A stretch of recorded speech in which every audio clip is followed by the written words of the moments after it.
R63发布也有一段时间，那全网的评测估计大家也看腻了。前几天我亲自去线下摸了这台机器，那结合我自己实际拍摄的需求，我总结出3点让我决定不升级 R63的重要原因。如果你手里拿的刚好也是 R62 代或者说 R61代的老用户，那先别着急掏那1万起，那这条视频绝对能帮你省钱。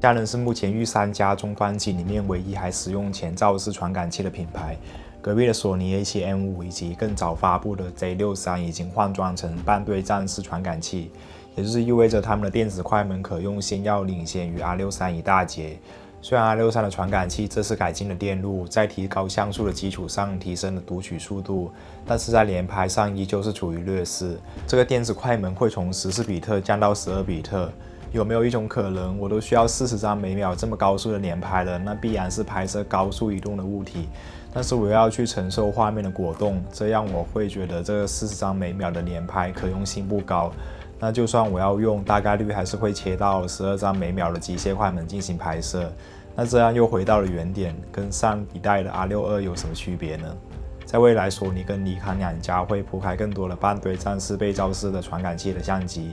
那这个时候再看 R63，会不会感觉它像是上一个世代的产物？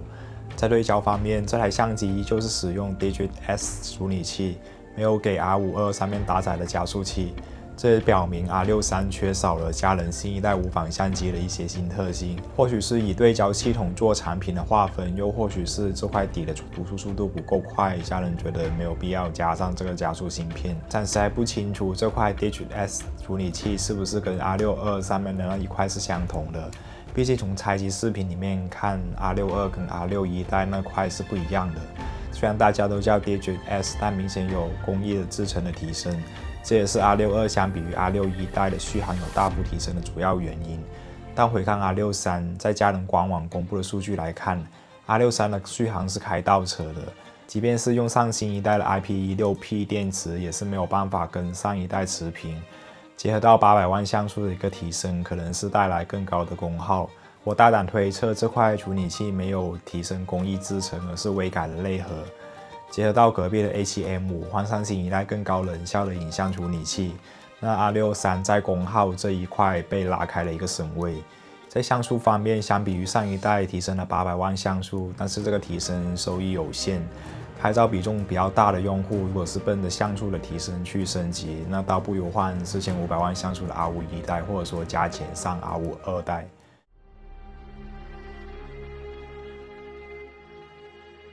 或许是受到当年 R5、R6 拍摄视频过热的恐惧支配，能够看出 R63使出浑身解数去改进散热结构，但是拍摄高规格的视频时候依旧容易过热。从佳能自己的数据来看，拍摄常用的 4K 60帧超采样只能坚持23分钟，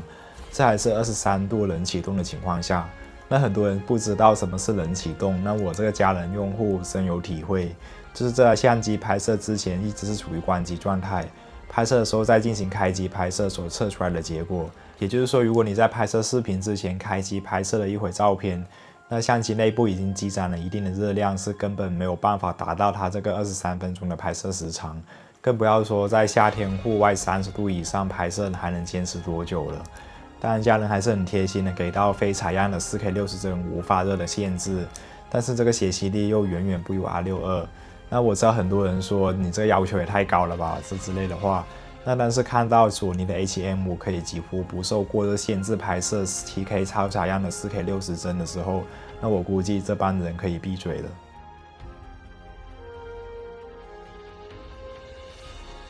R63为了内录 RAW， 这次加入了 CFB 的卡槽，最高能录制 7K 60帧的 RAW 能力的确很吸引人，但是这个动辄2000 Mbps 以上的码流，那对于我来说真的无福消受。外加这段时间存储价格水涨船高，那对于我来说，真正有分量、最实用的一个卖点，其实是下方的 C-Log 2，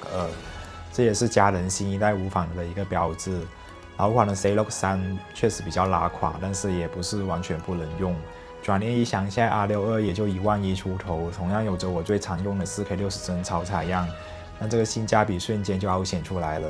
实际看下来 ，R63这次的像素升级有限。